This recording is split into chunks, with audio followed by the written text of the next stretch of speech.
everybody, Paul Abernathy here. Welcome to another episode of Master The NEC, the live show.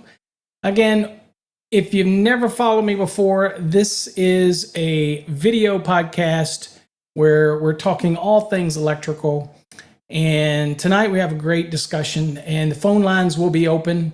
So if you want to call in, if you have a story about it, something that you may have encountered that is similar to the topic. But tonight's episode is about when electrical inspectors go wild. Now, I will tell you a little story because, again, this is not a session tonight where I'm bashing electrical inspectors. I was one for years. I supervised them. I was a head of a jurisdiction when it came to the electrical division. So look, not a bash session when it comes to electrical inspectors, but we will talk about a little bit of what I've experienced through the years. And more recently, as most people know, I work for a large wire and cable manufacturer. So, it's a publicly traded company. It's large. They do have a lot of people involved. We're talking $3 billion, $4 billion company. And from time to time, I have to work and interact with electrical inspectors. And I also talk with a lot of electricians around the country who tell me various stories that they encounter. And so we're going to kind of talk a little bit about that tonight and basically kind of answer any questions you might have about electrical inspections. Again, by no means every jurisdiction is a little different. Some have their own requirements. Some have less requirements. So tonight we're going to look at the authority when it comes to electrical inspectors. We're going to look at their website. And I'm going to tell you a little bit about that. And I'm going to relate a little bit about inspections and how it goes in Texas, just because it might be relevant to where you are when it comes to electrical inspections, and give you some of my thoughts on it if you are an electrical inspector, that type of thing. So a little background about myself. Again, I was an electrical inspector with the city of Richmond, rapidly moved up to supervisor, then moved up to the engineer position, overseeing all of the inspections and plan review for the electrical and fire alarm years ago for the city of Richmond, Virginia. And then I left there after a couple years and went north to the city of Alexandria, Virginia, where I oversaw the inspection division there. And I had the chance to interact with a lot of electrical inspectors or people that were holding that position as well, and had to interact with them, interact with customers and whatnot. So I'm going to tell you a little bit about some of the problems that you can encounter with electrical inspectors and how you should address that. And again, also to understand that they are not the end result, and anybody that fears retaliation really shouldn't, because if you can document that retaliation, then that's going to be a bigger problem for them. And nobody wants to lose their job, right? So let's kind of go back a little bit as well. So one of the things that we worry about is each jurisdiction determines, for example, whether or not an electrical inspector is qualified. Electricians tell me all the time, how in the hell could somebody that doesn't have a background in electricity be doing my electrical inspection? And so the fact of the matter is they can, and they do, and they'll take separate courses. They'll get their ICC for residential or commercial or even plan review, and they may have never pulled one piece of cable. They may have never bored any holes in a dwelling, much less run any raceways or conduits or done any transfer switches or done anything like that. Yet we call on the inspectors to make sure that it meets the minimum safety standard of the National Electrical Code. So we kind of keeping all that in mind as we have this discussion. So let's talk a little bit about the prerequisites to be an electrical inspector, first and foremost. Again, knowing that every state's different, every jurisdiction's different, I'm only going to give you my experience. If you have any experience you want to share, please share it in the chat. Is many states, take Virginia, take Richmond. Now, Richmond had a situation where they would only hire, it was not written anywhere, but they would only hire as an electrical inspectors, they would only hire master electricians. But the problem with that is that they would only hire master electricians for electrical inspection positions. When you had plumbers and mechanical inspectors who were trying to make a little more money because they were pressured to make more money because they needed to be able to do more combinations when they're out there. They need to be able to do electrical, plumbing, mechanical, all in one trip, right? Then there was a lot more pressures put on the inspection division because now you've got electricians. If you're in Virginia, if we hired masters in city of Richmond, now you had plumbing inspectors and building inspectors and other inspectors who were not electricians, probably wouldn't know what a wire nut is, but yet they go sit for a test and now they have a certification to do electrical inspections. Of course, that rubs some of the electricians the wrong way, obviously.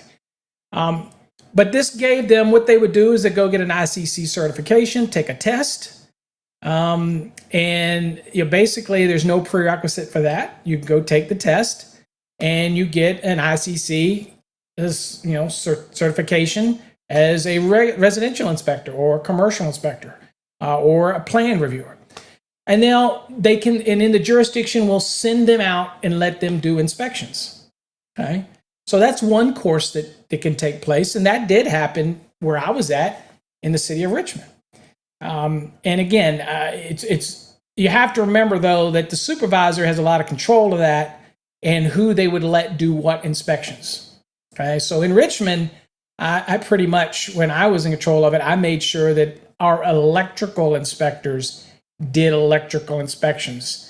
If you want to get certification in plumbing, mechanical, and whatever to make more money, because maybe they're giving you 5% of a bonus for every certification you get, that's fine. But from my perspective, I was very serious about making sure that when I had electrical inspections, that only my electrical inspectors did the electrical inspections. That's it, right? Now, so that's how we did it there. But again, they had that master license prerequisite to even get a job as an electrical inspector. Now, moved up northern to Northern Virginia, and this might resonate with where you're at. Okay, so this might hit home with you. I went to Northern Virginia and oversaw the jurisdiction for the plumbing, mechanical, building, and electrical. And I did it with a gentleman. There was two of us monitoring it. I pretty much took the fire alarm and the electrical, and he pretty much took the building, mechanical, and the plumbing because I wanted nothing to do with that. Although together we were overseeing the division, I didn't want anything to do with that. Fire alarm and electrical was fine for me. Now, when something happened and we needed to come together, we would just come together and make a decision. But anyway, we had lots of inspectors in the city of Alexandria that were doing inspections that they probably shouldn't have been doing.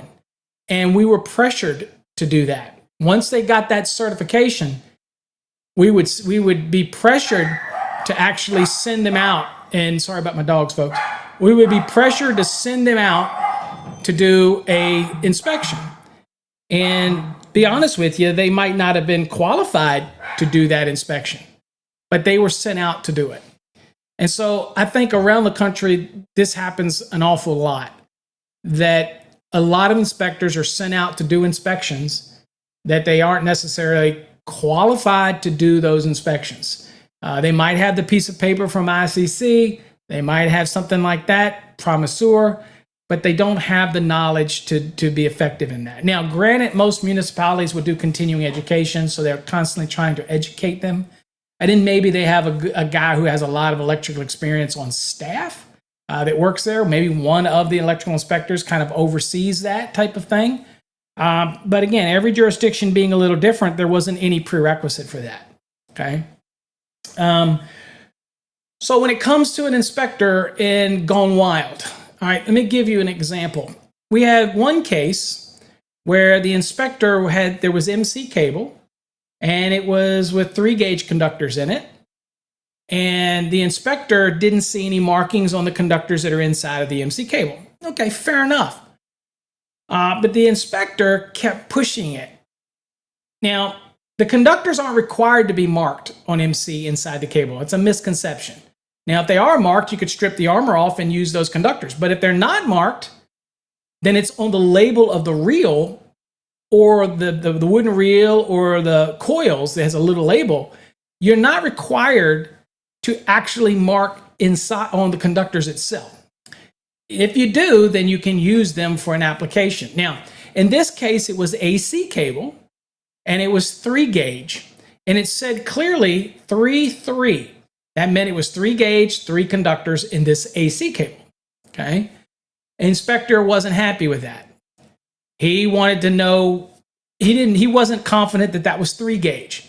Even after the manufacturer gave him a product sheet saying it's 3-gauge, engineering department wouldn't accept the letter from the manufacturer saying that that product is using 3-gauge and it's exactly as it's been stated and used. The inspector still wasn't having any of it. And rumors are, and again, just rumors, that the inspector had some beef with them anyway, and he was just going to do anything he could to cause a problem on the job. Okay? Cannot deny that, cannot say that happened. All I'm saying is that's what was said. And the inspector continued to fail it because he says he can't tell what size conductors they are.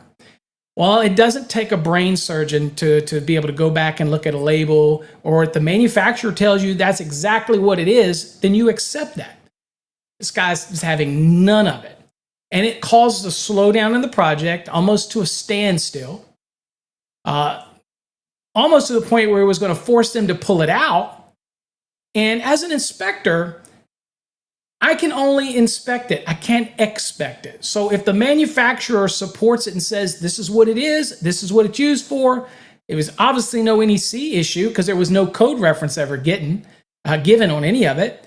It was just an inspector gone rogue who simply didn't like something and they just, wouldn't accept it. That's wrong. That is not how an inspector should be. Okay? The inspector should inspect something, and when evidence is brought to them, they accept it. And remember that they have no liability at that point because they accept it on what they believe to be true and what was supplied to them, and they're out of it. Okay? They don't have to make it a personal vendetta, that type of thing. That's one example of it. Other examples and that's one, and that's a still unresolved issue, I believe, currently, is another example.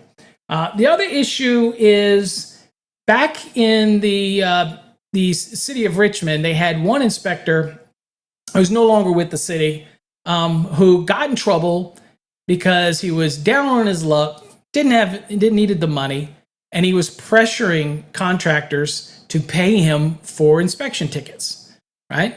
And that's a no-no, obviously.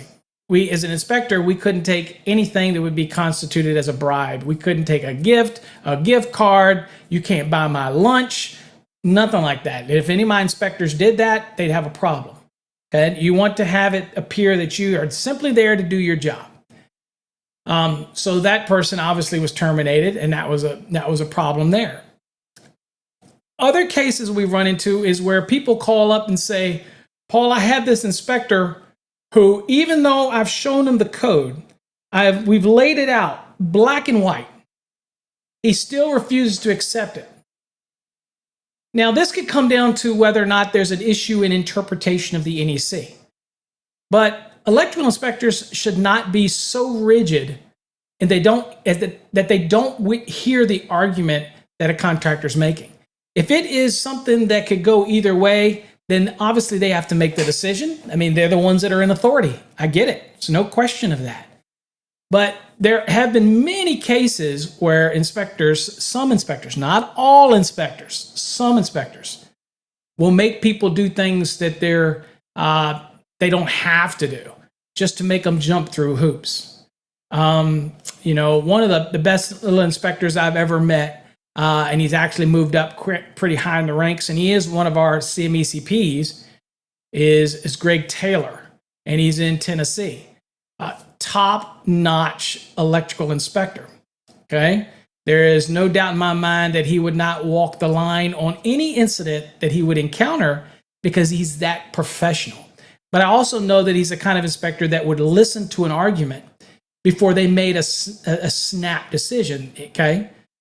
Now, when it comes to enforcement, let's talk about a little something. I'm going to show you something on the IAEI, if you've ever heard of it, International Association of Electrical Inspectors, who is basically where everybody goes if you want to be a part of an organization. Great organization. It really helps further the education for electrical inspectors because that's what we need. We need more education.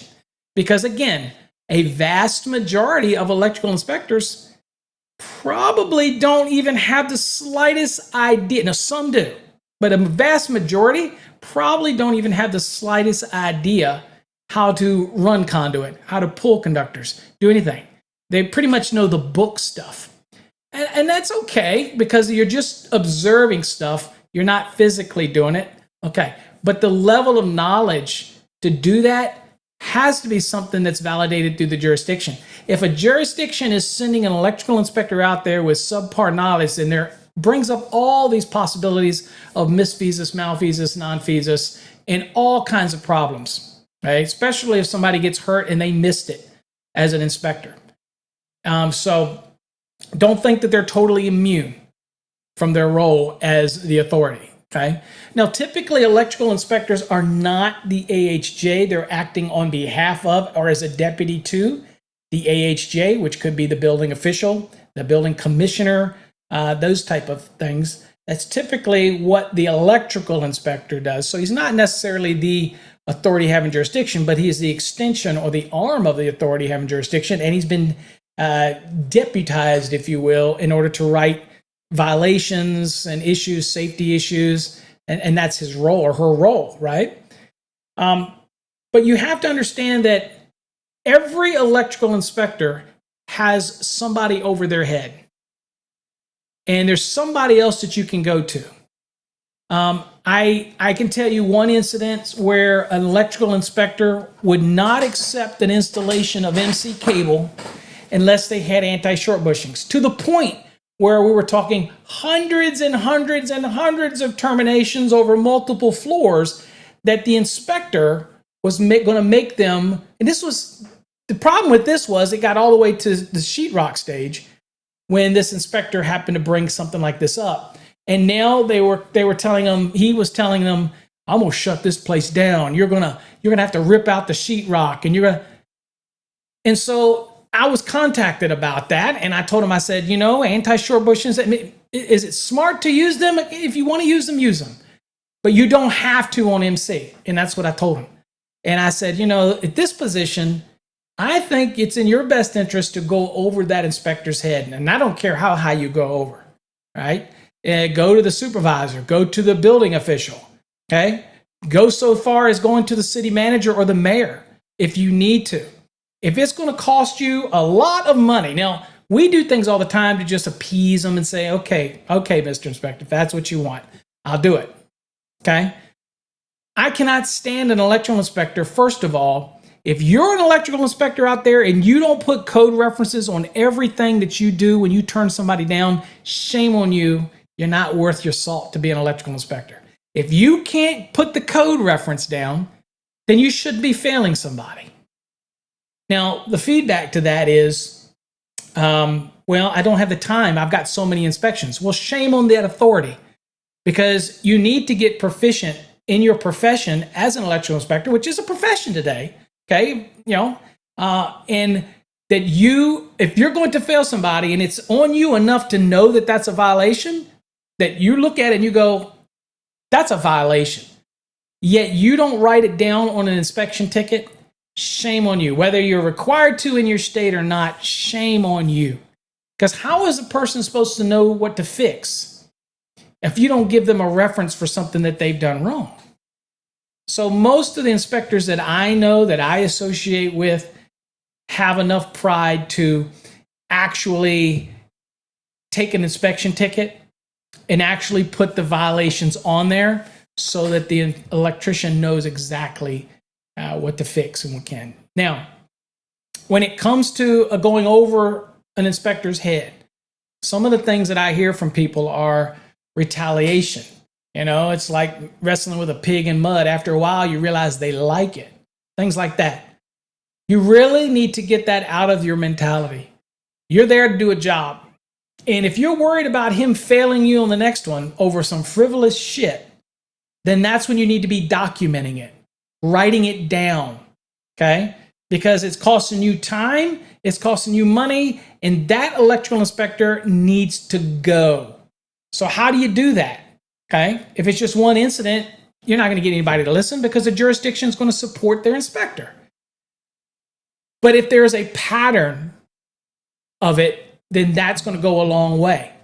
So documentation is going to be your strongest suit here. So if you're worried about an inspector retaliating because you go to a supervisor, then you know what? All I do is tell that electrical inspector, you're on notice. I'm going to be watching everything you do, right? And if he goes, well, I'll just keep failing you. And I'll go, you do that. Because if you fail me on stuff that's not actually a violation, I'm going to go over your head, and I'm going to keep going over your head because I'm the consumer. I'm your customer, okay? That's what other times people forget. The electrical inspector forget, and I used to have to remind my inspectors all the time, when you're communicating with the electrician, with the customer, they're your customer.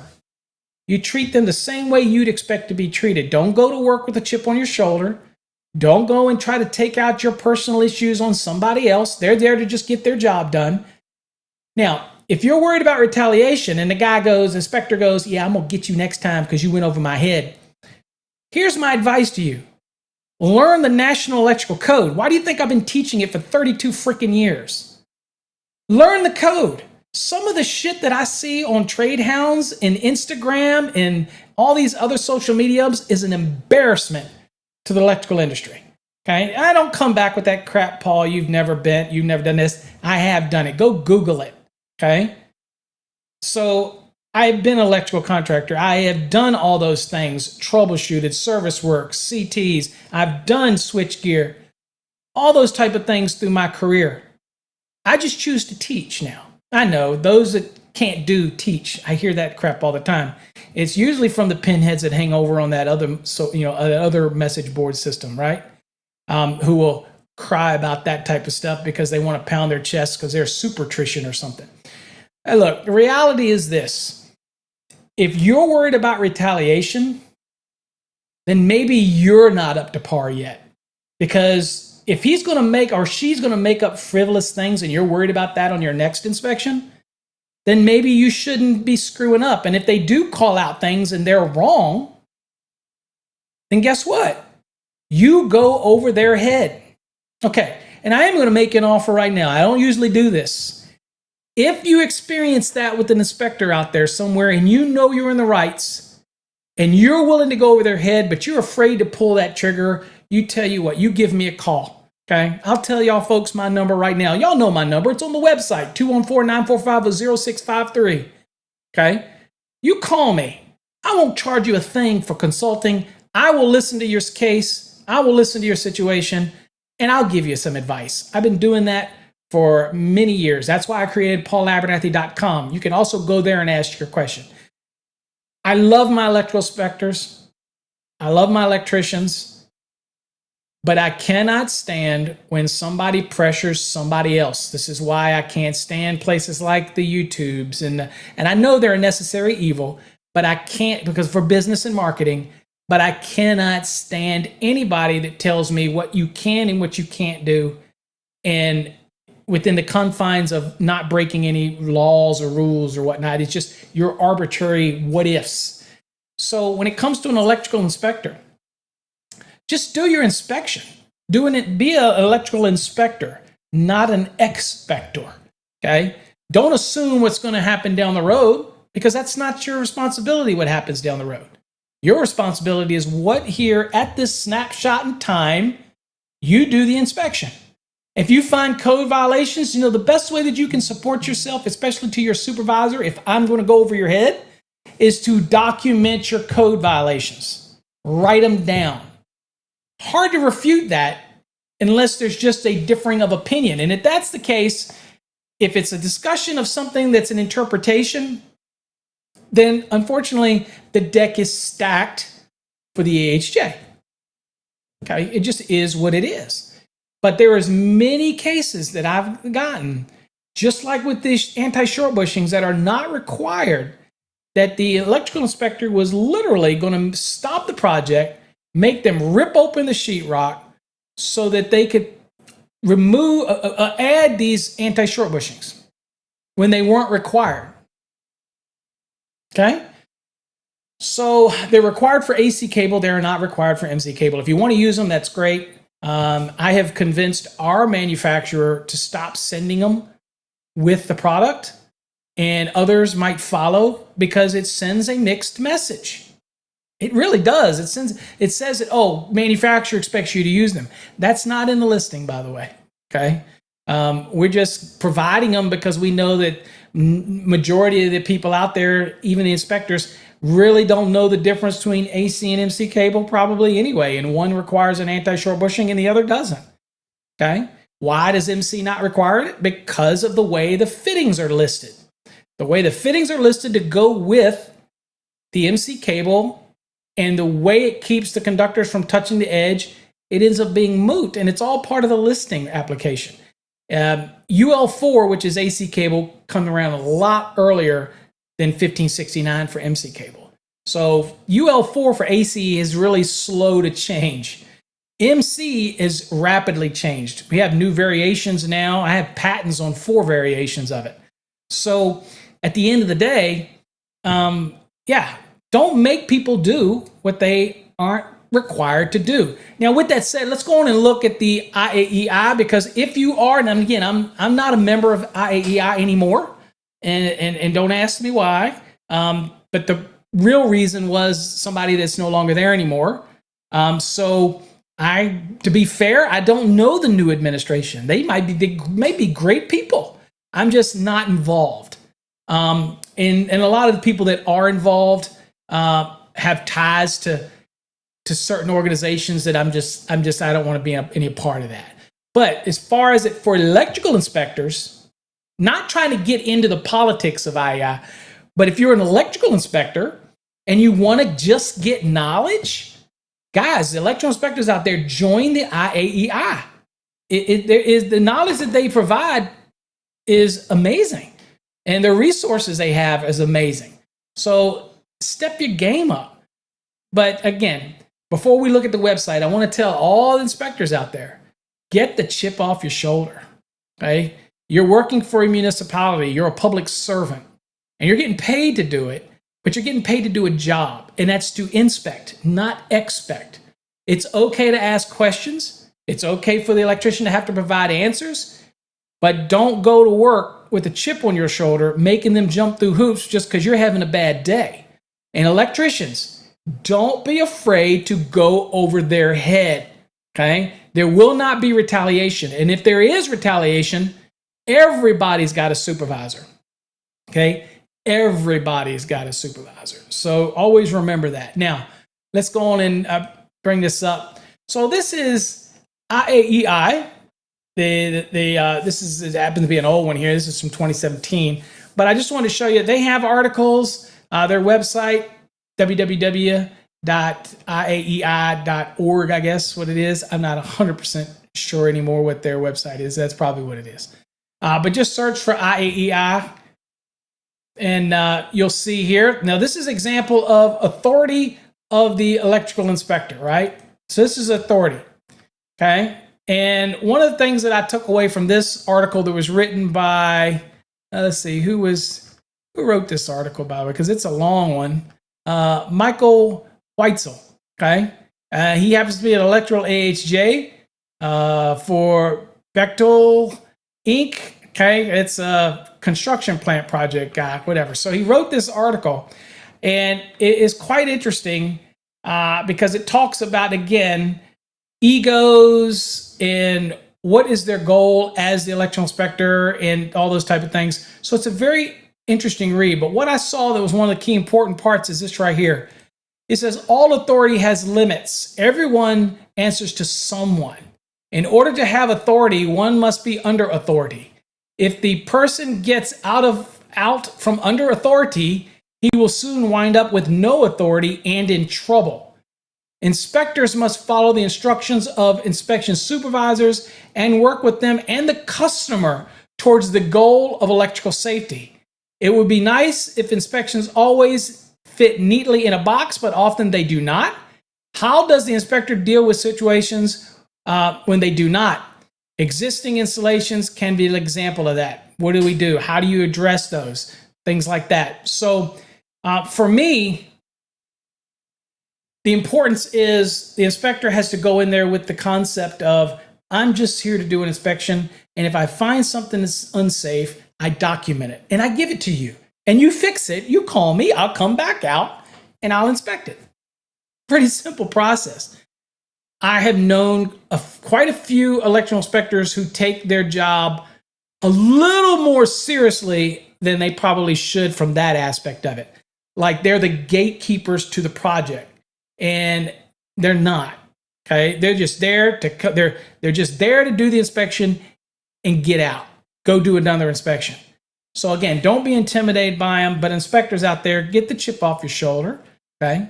And just do your job. Now, let's talk a little bit about qualifications, okay? So I want to talk, a little about what are the qualifications to be an electrical inspector. You might be surprised. Again, every jurisdiction is different. I told you what it was in Richmond.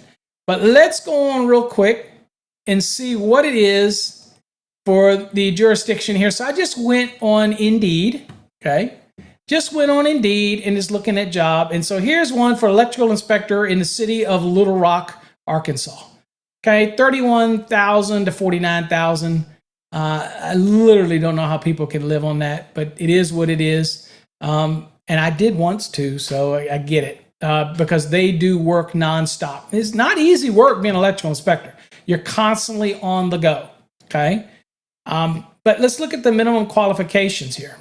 So this one here says minimum qualifications, says these knowledge, skill, and abilities are usually, although not always, acquired through completion of high school or 2-year vocational technical training in the buildings or electrical trades and 2 years of experience in the installation of electrical wiring system. Equivalent combinations of education and experience will be considered for a complete list of additional requirements. Okay, so most jurisdictions of what I have found is, and I have some folks in the room. James, again, thanks for joining me. I notice Lucio, am I saying that right? Thank you for joining me as well. See you in the chats. Let me know where you're at, where you're from. If you got any experience on inspections, let me know. So again, a lot of the times the boilerplate stuff that's put for inspections can be changed. In other words, I know of situations where electrical inspectors didn't know a thing about electrical, even though the job description said they had to have some history. They didn't. They got hired anyway, and they knew absolutely nothing about electrical. And then they ended up sending them to training, which was either put on by the state. In this case, the ones I'm talking about were put on by DPOR and the I can't remember the name of the organization in Virginia that does the training for the inspectors. It was the DHCD. I'm sorry. So we sent them to DHCD training, and they would take a class. Sometimes the instructors were good, sometimes not so good. And at the end of the day, once they get that training, so there's different types of training, right? So I'm just giving you my example. So in the city of Richmond, in order to do an electrical inspection, it didn't even matter that you got ICC certified as a residential inspector, right? It didn't matter. What you had to do is get that first, then you could apply to the state, and then the state would issue you an inspector's license. Now, the state didn't care what experience you had to issue that. All they cared is you got that ICC certification. You don't have to have any prerequisites to get the ICC certification. You just go take a test, and provided you can pass the test, and we'll let you be an electrical inspector. Not the same everywhere, but that was what it was in Virginia. Now, let's see. We have a question. Juan asked a question. Let's see here, Juan, if I can get this on the screen here to see. It says, I've been told that in order to become an inspector, you must first have a journeyman or a journeyman wireman license. True or false? False. It all depends on the jurisdiction. Now, they might write in some requirements, and they might not. They might hire anybody. I gave an example in Virginia where the local jurisdiction wanted a master's only. But we had plumbers and mechanical guys in there who wanted to make extra money, get another 5%, had no experience at all, and all they would do is what? Pass a test, get 5% raise, and now they're an electrical inspector. Now, whether or not the supervisor gives them any work to go out and do is one thing. But I can tell you from my example, being at the city of Alexandria, Virginia, we had combination inspectors.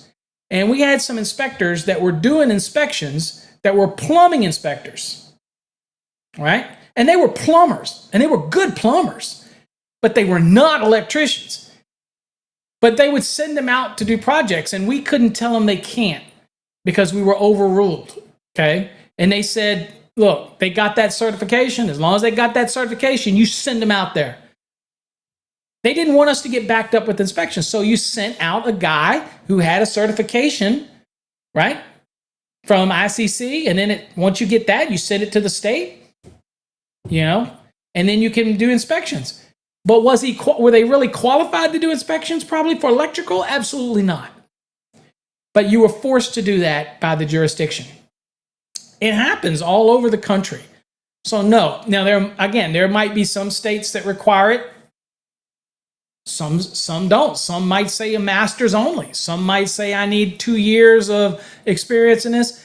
But there is no set rule. You could pretty much do whatever you want. It depends on what the jurisdiction they're hiring prerequisites are for, right? Because again, I know plenty of people that are doing electrical inspections that never had an electrician's license. And there's some that are really good inspectors. So I'm not knocking them.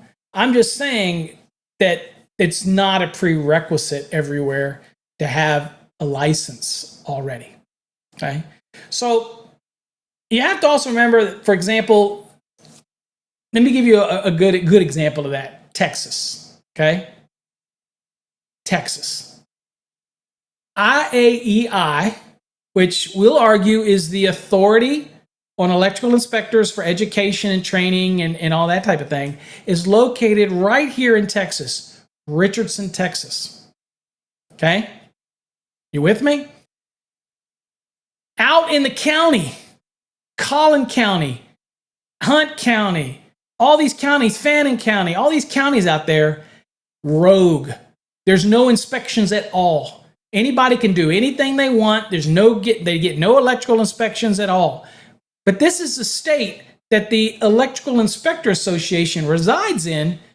But how come they never tried to lobby the state to require electrical licensing? They have a requirement for plumbers in the state, but they don't have anything for electrical. Why is that? I don't know. Now, talk about the different jurisdictions like Dallas and McKinney and Frisco and Plano. Their inspections are all governed by whatever guidelines are set up by that jurisdiction. They might put an ad out and say, we're only hiring journeyman electricians with 3 years experience or master electrician or whatnot. That is not set by the state. Now, I'm not saying there's no states out there that might have that, okay? I'm just telling you from my experience with that, okay? Let's see here. Juan says, nothing substitutes field experience as well as knowledge of the NEC. I feel that a good educational resource for anyone wanting to become inspector is the IAEI. Absolutely. I mean, IAEI is a wonderful resource. And look, if you're going to become an electrical inspector, y'all know me. I tell electricians who don't get their license and have been like apprentices for 10 years, I'm like, the hell are you doing? This is a profession. Nobody's going to just give you more money. You got to do something for yourself. Go get your license. Go get your masters. Go get your journeymans. Keep moving forward, right?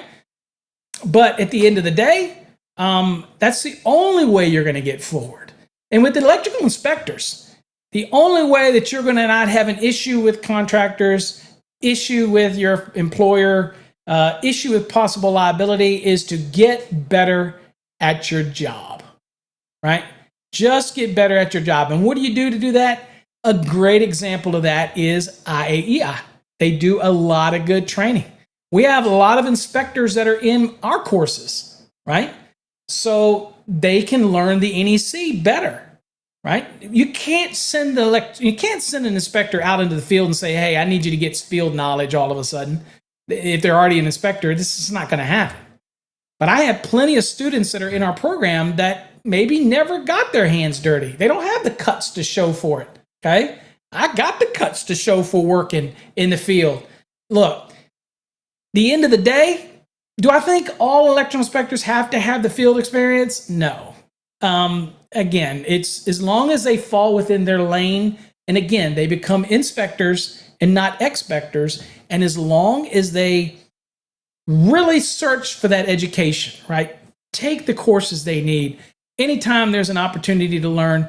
And definitely, what blaringly stands out to me, what creates what I call a subpar electrical inspector, is one that can't even cite code references on their inspection ticket, much less leave a ticket. Most states, you're required to leave a ticket. Now, interesting, in Virginia, the inspectors don't have to leave a code reference unless you ask for it. Well, that is the stupidest rule I've ever seen, or state thing, because you're basically failing somebody, and then you're not giving them an explanation of why you failed, right? And it's almost as bad as the inspector that'll fail somebody for improperly sized equipment grounding conductor, but instead of putting 250.122, they'll just put Article 250, just to give it a blanket statement. That says nothing more to me than you don't know what you're doing, than just citing broad, wide-ranging. You might as well just put violating the NEC and just walking away. It means to me that you don't know what you're doing, yet you're out there making decisions. Okay, so that takes me to a different topic. This is a topic that I know firsthand that came from an electrical inspector. Good little electrical inspector, he was a guy who's been around a long time. He was a contractor for years. So I felt confident in his knowledge, okay? And he continued education. He took all the classes he could take. But one day I was having a conversation with him, and he made a comment. He said that I want it done my way, or they're not going to do it. And that was something that I could have gotten away with when I was a contractor. Inspector gigged me on it, and I said to him, so were you in violation? He said it didn't matter. He wouldn't let me do it, and now that I'm an inspector, I'm not letting anybody else do it. I said, whoa, we need to talk. And I pulled him into my office, and I said, you really can't do that. I need you to. I remember having a conversation with an inspector, Jeff Harris, who's also a CMECP. He worked for me back at the city of Richmond. Wonderful guy, okay? Kind of mentored him. He took over my role for engineering when I left and went to Northern Virginia. He was in place to continue that. And I remember when we hired him. Now, there's a funny story. I don't know if it's funny, but we didn't hire him right away. We hired another guy, and y'all probably heard this story. And I took him out to show him how we do inspections here in the city. And if Jeff was on here, he'd tell you the story. I ran that guy all over town. I showed him how we had to do it. We had to keep up and do it and do it and do it. And he had trouble keeping up. And I said, are you okay? I mean, this is our expectation. He's like, I'm fine. Okay, well, I wasn't his direct supervisor. I was the supervisor over all of them, but I wanted to make sure that he was trained right, what the expectations were of the department. And then I would turn him over to another gentleman who would actually be his supervisor, and I supervised his supervisor. Anyway, I like to get my hands dirty. So I was out there showing them, this is how we expect it. This is what I want. This is how I interact with customers. And you need to be able to give them code references and do this type of stuff. And don't worry, we'll teach you that if you don't know all of them. I created little cheat sheets for them and all this stuff. I wanted to give the customer all of the information of why they failed. Okay, anyway, long story short, he went around with me all day. And I said, are you okay? He was a little out of breath, drinking a lot of water. And he went home that night. The next day, he never showed up for work. And, I didn't know what was going on. And I asked his supervisor, which is going to take over as his supervisor, I said, you need to find out what's going on. Well, he ended up calling his home and is like jumping on his wife before she could say anything. He's like, that's not how we work here. He's only been here one day, and now he's not showing up for work. And she informed him that he passed away last night. How do you think that reverberated around the office? For years, it's Paul killed the inspector, the new inspector. No, I just was out I did most of the running. He just was with me. But there was something wrong with his heart that they didn't know about. But at the end of the day, it was terrible. But Jeff was the hire to replace that guy. And Jeff was hired, and I took him under my wing and taught him everything that I could possibly teach him. And I had one conversation with Jeff as an inspector, and he's a contractor who's changing over now to inspector. That's a tough move sometimes for a contractor. I took Jeff and I said, Jeff, see this hat? This is your electrician's hat, okay? I turned it around and I said, see this, Jeff? This is your inspector hat. You got to be willing to take off the electrician's hat and put on the inspector hat. And what that means is you can't fail somebody because you had been failed for something. Or you may have learned something wrong and now you learn the right way. You can't hold that against somebody else. You can't. And sometimes inspectors forget that. And they want to impose their will on somebody else for whatever reason. And again, I'm not saying every inspector's like that. I'm not berating everybody out there. If you're an inspector out there and you're offended, then maybe you have a reason to be offended. Maybe you need to look in the mirror. If you're an inspector out there who goes, I get it. I know people like that. That is not how I do it. Kudos for you. But there are some inspectors that will get offended. And all I can say to them is you need to look in the mirror because there's a reason why you're being offended, because I don't think anything I'm saying is offensive.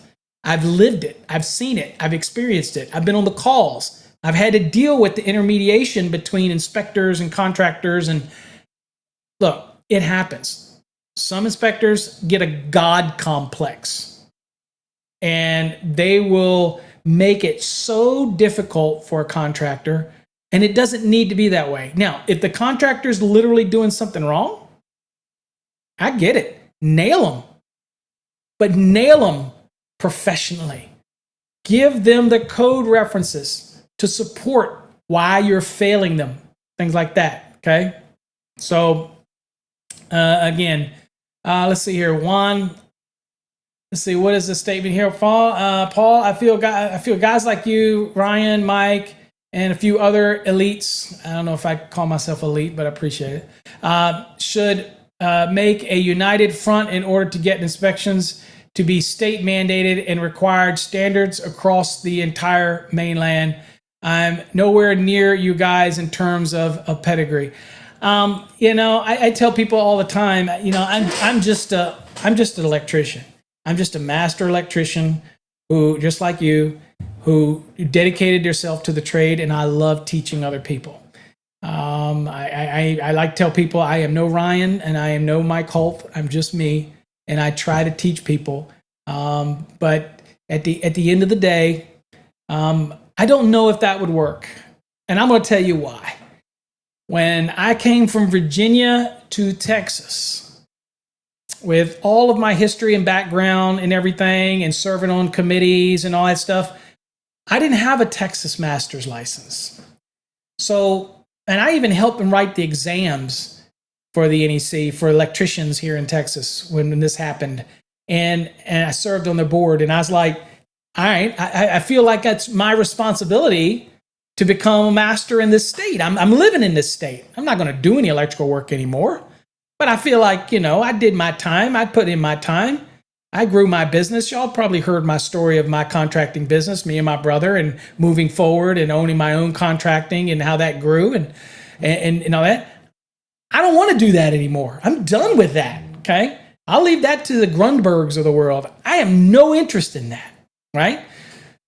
So at the end of the day, plus you wouldn't see my fat ass in a crawl space anymore now anyway. That would be just an ungodly sight. You don't want to see that because I don't need somebody to come oil me up and have to pull me out. I'm just saying.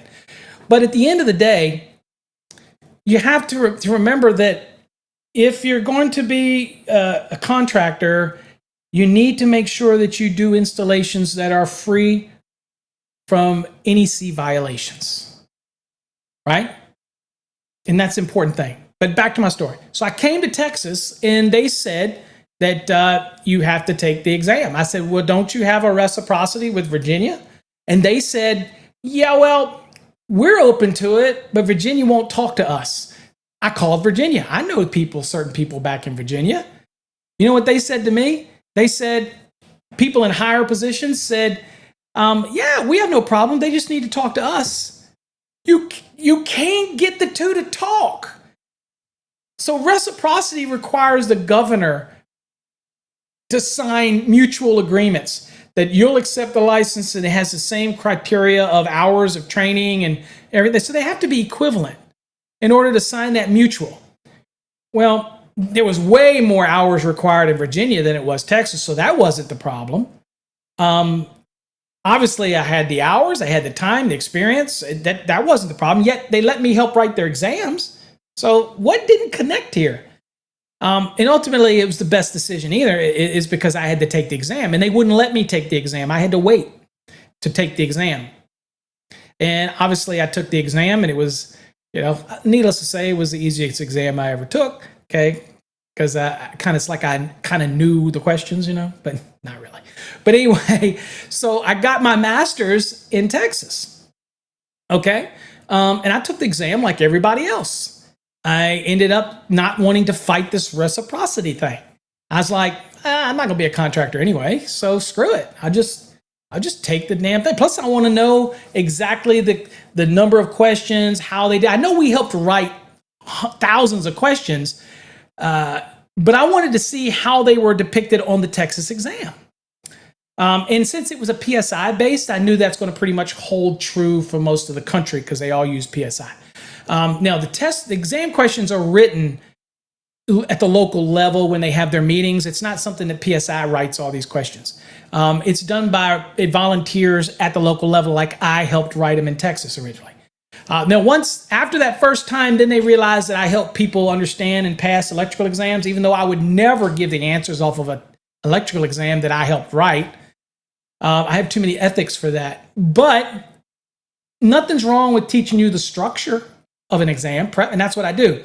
Well, they didn't like the fact that I teach people to understand the NEC in exams, so they denied me to be a volunteer. And that's okay, because you know what? I got other things to do. I did it of my own free will to help them, to make sure that there wasn't stupid questions on exams. I can't stand a stupid question, right? Give the test taker enough information to be able to answer the question. That's all I ask, right? So anyway, this shows you that states don't talk. States don't communicate. And if in your own state where you have the IAEI, the authority for electrical inspectors, and you still got counties that do no inspections, it's a wild, wild west still. And you know how I know this? Because y'all mostly know we were building a house out in the county. There was no inspections. I did the inspections, and I nailed the contractor. You're going to fix this, this, this, this, this. Ultimately pulled out of the deal, but I gave them the third degree, and they were like, we don't have inspections here in this county. I'm like, yeah, but I inspected it, and I'm a third-party inspector. I inspected it, and you're either going to fix. They said, well, we're not going to fix them. I said, that's fine. I only have to make one call to TDLR. Why? Because the law is kind of weird in Texas. I don't know about your state. I'm just giving you my experience with electrical inspections.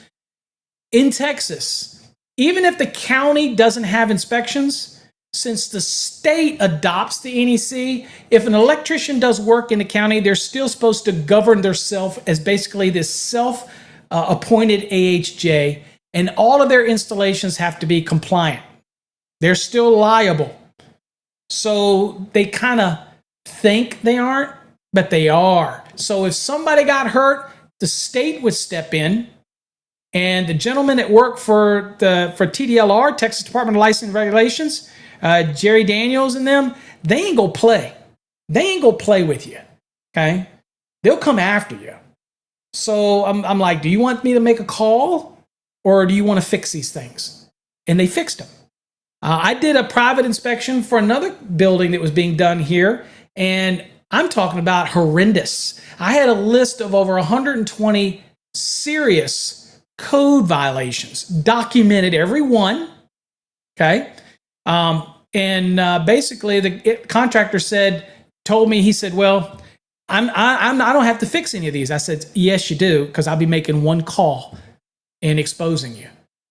And ultimately he fixed everything, but then after it was all done, he said to me, he says, that's okay. I'll just take these panels and all this other stuff that had knockouts missing. He says, I'll just use them in another county. They don't do inspections because you can't be everywhere. And I'm like, wow, what an attitude to have. You're willing to cut those if you're that kind of contractor, then you suck. I never want you to buy one of my courses ever. I don't want your money, okay? I don't want to teach you. If you're that kind of electrician that you're going to shuck your requirement, then I don't want nothing to do with you. If you're that low life, go somewhere else, okay? Get your training from somebody else. Most electricians that I deal with have a passion. They care about it. Yeah, we got to make a living, but they care about what they do, and they want to do it right. They just might not know that they're doing something wrong, okay? You got to have a little bit of a moral compass, knowing that something's wrong, even if they're not going to see it and it's in the wall. You still got to have that moral compass and doing what's right. I couldn't sleep at night doing that. So, I have no sympathy for those type of people. And I don't think that's who I'm talking to out here. But when it comes to the inspectors, make sure that you cite your issues, okay? That's just a big thing for me, is to make sure that you're citing issues. Okay. Juan says bureaucratic hurdles and derails all hurting the trade big time. We all suffering a huge skill gap. That is true. And the trade is crying out loud for new blood, but short-sighted bureaucrats are perpetrating a counterproductive status quo. I hate that. Absolutely. I could not agree with you more. And we know there's a trade shortage. We know we need skilled labor. There's a massive opportunity for you folks out there who want to grab it. You want to grab it, whether you're a guy that's just starting out and you're wanting to say, what can I do? I mean, think about this, folks. What can I do that doesn't require a college degree, right? That I could be my own boss. I could start small. I got a guy that called me the other day, wanted me to do training for his company. And I asked him, what do you do? He goes, we just do service work. That's it. I said, how many guys you got? I can't remember how many he said, but it was quite a few guys. He said, it's all we want. That's all we want. And he makes a killing. It doesn't take much for an electrician to get a truck, get a business license, and slap your name and start doing business for yourself. Whether you hit neighborhoods and start putting out door hangers or flyers or hitting your neighborhood, you can do it. But what else can you do? What other profession could you do that? I mean, I guess there's other ones out there you could, but man, electricians, you have such an opportunity. Don't screw it up doing shoddy crap. You know what I'm saying? Anyway, this wasn't about electricians. This is about inspectors. So I think y'all get the point. I'm glad y'all all could join me. That was just my thoughts on the electrical inspectors. I tell you guys, if you're going to be an electrical inspector, leave the ego at home. Do the inspection. Be humble, okay? Be humble. Do your inspection. Cite your code references. Be helpful where you can, because you are a public servant. You're working for a municipality, okay?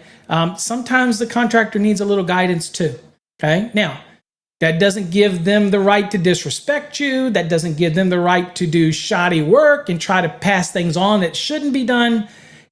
Well, I think as an electrical inspector, you're going to get them. You're going to call them out. And that's going to speak for itself. Trust me. You don't have to add anything else to it. Just make sure that you cite your code references. If I could employ all electrical inspectors out there, and don't tell me you ain't got enough time, because then that's a problem too. That's a supervisor problem. You should have enough knowledge in your job that when you see something as a violation, how can you call it as a violation? It's kind of like on my exam prep, the Fast Tracks program. If any students out there know that when you answer a question but you don't give me a code reference, what do? I mark it wrong. Yeah, you might know that this is wrong, but do you know where you found it in the code? In our program, I want you to give me the answer. I want to know where you found it in the code book. Well, it's the same thing for an electrical inspector. If you're going to fail somebody, then you need to document why you failed them. Give them the code references so they can fix what's wrong, so they can fix the problem, okay? And inspector, you have every right to call out a violation.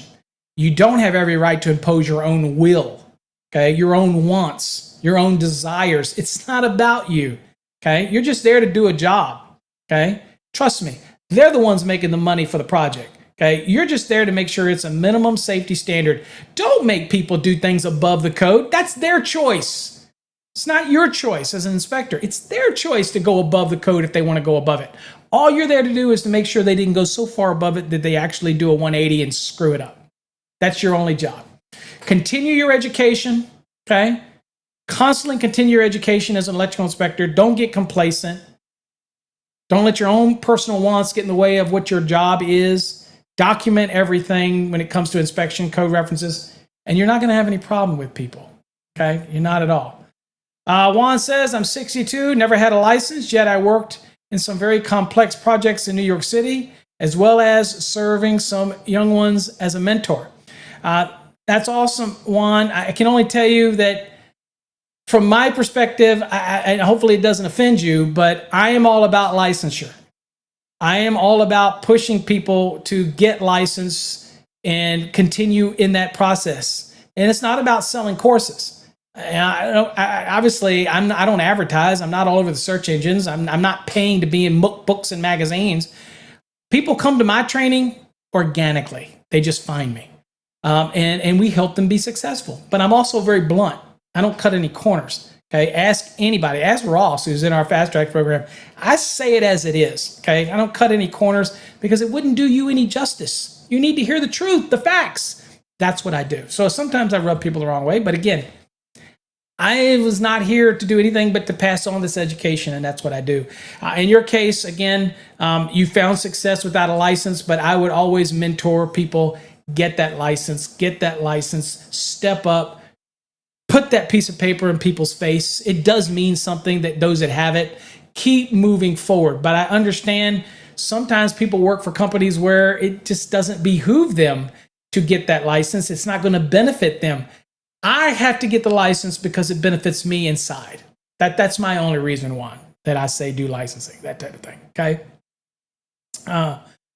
All right. Well, folks, you heard me rant. Hopefully you got something out of it. If you're an inspector out there and it's changed even one of you to now require inspections, to have all of the code reference when you fail somebody, and I feel like my job has succeeded, you're a professional. And here's the other last thing I'll leave you with.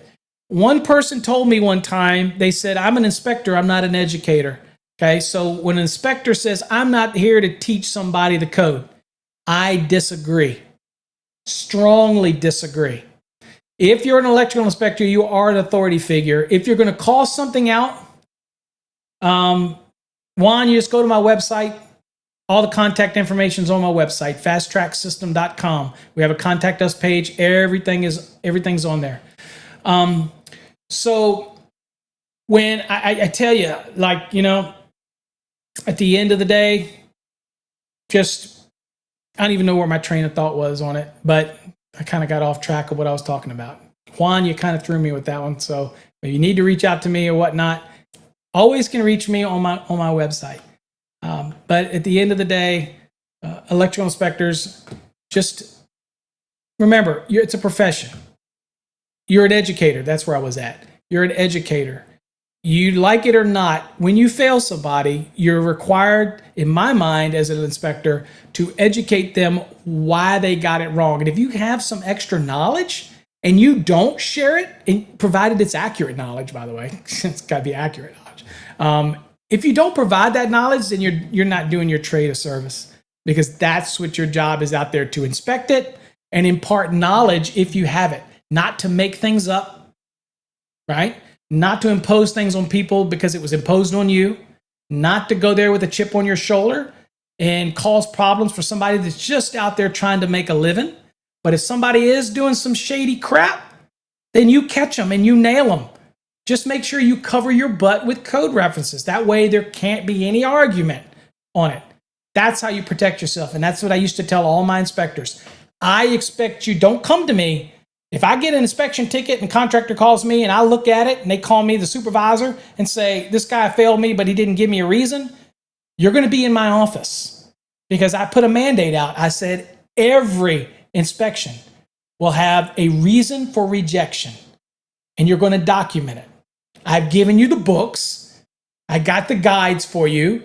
I gave you the cheat sheets. We give you laptops with the code references in it. We gave you code books. Okay, you've got your phone with stuff on it. There is absolutely no, we send you to training. I used to train twice a week in-house. So there is no excuse. Give the poor electrician his code reference and then move on to your next job. Okay? All right. All right, folks. Thanks you all for joining me. Hope you got something out of tonight's episode. We will have another Master the NEC show coming up shortly. And it will be another one on another article within the National Electrical Code. I'm not exactly sure which one yet. And also the 2023 edition of the Fast Tracks is coming out in probably the next 2 or 3 weeks. And so a lot of our education will be geared towards the 2023. Revamping everything, all of our derating, demystified, everything.